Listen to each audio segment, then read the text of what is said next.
Dans son rapport annuel pour l'année 2020, la Ligue algérienne pour la défense et les droits de l'homme a dressé un constat difficile sur la situation des droits de l'homme en Algérie.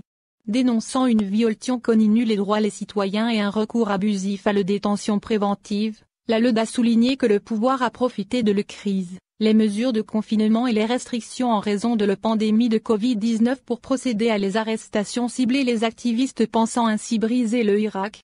La Ligue rappelle qu'au début de l'année en cours, au moins 180 manifestants, militants ou journalistes ont été placés en détention provisoire, essentiellement pour avoir brandi les emblèmes berbères, pour les écrits sur les réseaux sociaux ou pour avoir participé aux marches d'Irak. Beaucoup ont été condamnés à de lourdes peines d'emprisonnement et à des amendes au montant exorbitant. Les violences faites aux femmes se sont multipliées dangereusement dans le même lancé. La LED évoque les violences faites aux femmes, en notant une recrudescence inquiétante des féminicides. Ces 2 dernières années, les violences faites aux femmes se sont multipliées dangereusement, surtout dans le contexte de confinement lié à la Covid-19, avec, notamment, une augmentation des cas de féminicide, lit-on dans le document. La Ligue estime que ces violences sont dues au code de la famille.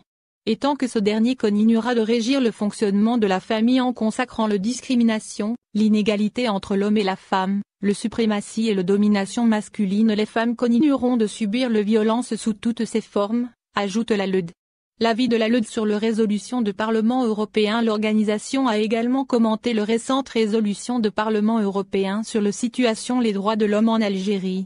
La Ligue souligne ici qu'elle n'a pas attendu une prise de position internationale pour dire une situation que nous ne cessons de dénoncer nous-mêmes chaque jour.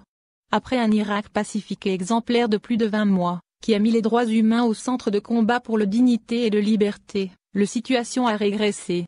Toutes les options futures, qui ne sont pas à l'écoute des aspirations réelles du peuple algérien pour le changement authentique, qui ne prennent pas en compte les expériences antérieures, notamment celles qui ont déjà échoué et qui ne comptent pas avec le Irak, comme interlocuteur et partie prenante de la solution, seront, encore une fois, vouées à l'échec, précise le document.